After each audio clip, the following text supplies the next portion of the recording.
안녕하세요 여러분, 법을 좋아하는 인간 법조인 나들론입니다. 오늘은 허위 자백이 무슨 죄가 되는지에 대해서 한번 좀 논해보고자 합니다. 허위 자백이라고 이제 뭐 가끔 뭐 드라마나 뭐 이렇게 영화 같은 데 보면은 나오잖아요. 그러니까 예를 들면은 뭐 친구가 뭐 범죄를 했는데 그걸 이제 자기가 이제 친구를 위한답시고 이제 대신 죄를 뒤집어 쓰는 경우 뭐 이런 거 있잖아요. 그래서 뭐 형사 앞에서 뭐 내가 하지도 않았는데 뭐 예를 들면은 내가 죽이지도 않았는데 내가 죽였다, 아니면 뭐 내가 때리지도 않았는데 친구가 때린 거를 뭐 막아주려고 뭐 내가 때렸다, 뭐 이런 식으로 이제 자기가 죄를 뒤집어 쓴다는 얘기인데, 이런 허위 자백이 어떤 죄가 될까에 대해서 한번 생각해 보신 적 있나요? 주변에서 한 사람이 그러더라고요. 그러면 그 무고죄 아니냐고. 근데 이제 무고죄라는 죄는 사실 이게 법조인들도 어려워하는 죄예요. 뭐 간단하게 뭐 무슨 뭐 진짜 거짓말로 뭐 이렇게 뭐 대충 하면은 다 무고죄가 성립하는 걸로 알고 있는데, 실질적으로 그 구성 요건이라든지 그런 요건들을 보면은 일반인들이 생각하는 것보다는 훨씬 이제 복잡합니다. 무고 판단이 쉽지 않은 경우도 굉장히 많고, 어쨌든 간 오늘은 이제 허위 자백이 과연 무고죄인가? 당연히 결론부터 말씀드리면은 무고죄가 아닙니다. 왜냐면 무고죄라는 거는 이제 형법 156조에 이제 정해진 죄인데, 이게 굉장히 형량이 세요, 생각보다. 10년 이하 징역 또는 1,500만 원 이하 벌금에 해당하는 죄인데, 무고죄라는 거는 기본적으로 타인을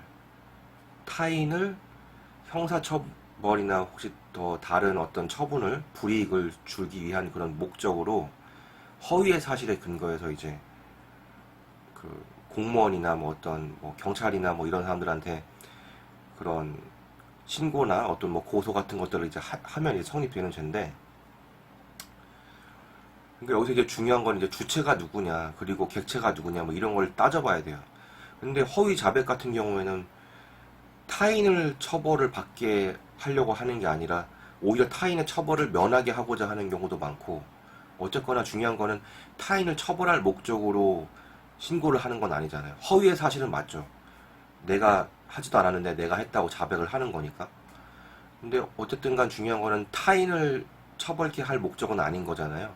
그러면 아예 그 죄가 성립 자체가 안 되는 거예요. 더 나가서 이제 따져볼 것도 없고요. 그럼 뭐 허위 자백 하면은 그러면은 무고죄는 일단 아닌 거고, 그럼 뭐 간혹 그런 얘기를 하시는 분도 계세요. 그럼 뭐 수사기관에다가 그렇게 거짓말 하면은 위증죄인가? 위증이라는 거를 이제 잘 모르시니까 말씀을 하시는 건데, 그 위증이라는 거는 쉽게 얘기하면 법정 밖에서의 진술이 위증이 될 여지는 전혀 없거든요. 왜냐하면 위증이라는 거는 최소한 증인의 자격으로 발언을 할 기회에서 사실이랑 반대되는 거. 그러니까 자기가 허위라고 믿고 있는 것에 대해서 이제 진술을 하는 거죠. 쉽게 얘기하면 사실이 아닌 걸 알았음에도 그걸 사실인 것처럼 이제 진술을 하는 건데, 중요한 거는 이런 위증은 반드시 법정 안에서만 선서를 하고 나서 문제가 될 뿐이지, 이게 수사 단계에서 이렇게 뭐 수사기관에다 거짓말을 좀 했다고 참고인 자격으로 거짓말을 하든 뭐 피의자 신분으로 거짓말을 하든 똑같습니다. 어쨌든 법정 밖에서는 전혀 위증의 여지는 없습니다. 그 위증죄에 관련해서는 제가 나중에 또 따로 그거 한번 다뤄보도록 하겠습니다. 실제로 뭐 많이들 겪을 수 있는 그런 상황이기 때문에 위증은 사실 큰 죄입니다. 무고죄도 마찬가지지만 아주 죄에 안 좋게 보는 게 기본이고요.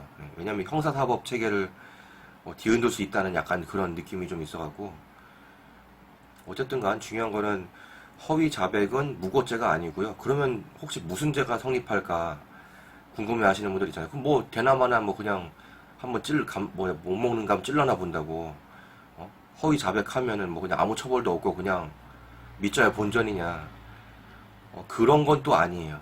예. 왜냐면 이게 허위 자백이라는 거는 무고죄는 안 해당하더라도 그 위계 공직방은 해당할 가능성이 있어요. 예.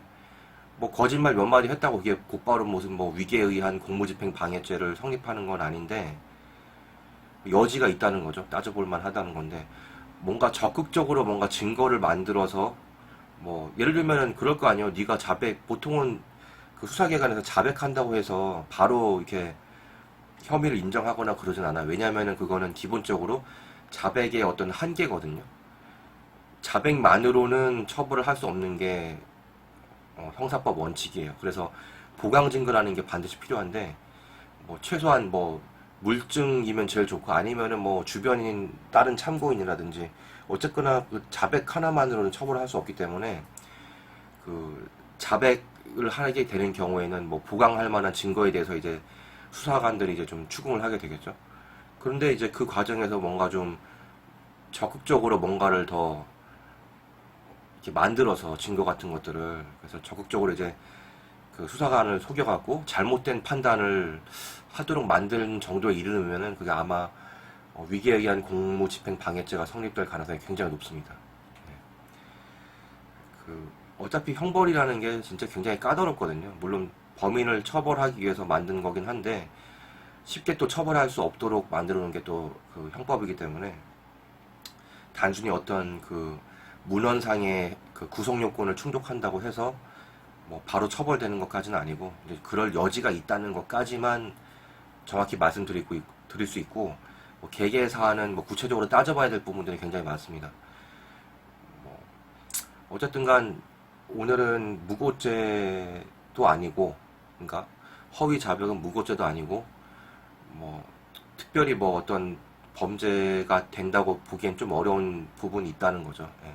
하지만 그 수사기관을 그렇게 좀 혼선을 일으키고 뭐 업무를 방해했다면은 충분히 위기에 의한 공무집행 방해죄는 성립될 수도 있습니다. 그러니까 뭐 괜히 뭐 친구 이한답시고 거짓말로 뭐 이렇게 하면은 뭐 잘 넘어가는 경우도 있어요. 제가 뭐 몇몇 건들은 제가 좀 이제 간접적으로 이제 주변인들 통해서 경험한 바로는 뭐 예를 들어 갖고 뭐 운전을 운전자 바꿔치기죠 이른바 예. 그렇게 해서 그냥 무사히 넘어가는 케이스도 있습니다. 예. 누군지 뭐 말은 못하겠지만 그냥 운 좋은 거예요. 예. 대충대충 이렇게 조사하는 사람들한테 어떻게 아다리가 잘 맞은 건데 그러다가 진짜 잘못하면은 큰일 납니다. 예. 그래서 어쨌든 간 허위 자백 이거는 하지 마세요. 뭐 그리고 이제 일단은 그냥 팩트대로 가야죠. 뭐가 됐건. 그게 제일 안전하더라고요. 정직이 최선의 방책이라는 말이 예, 이런 형사법에서는 맞는 것 같습니다. 어쨌든 오늘 여기까지 하겠습니다. 예, 다음 시간에 또 뵙겠습니다. 감사합니다.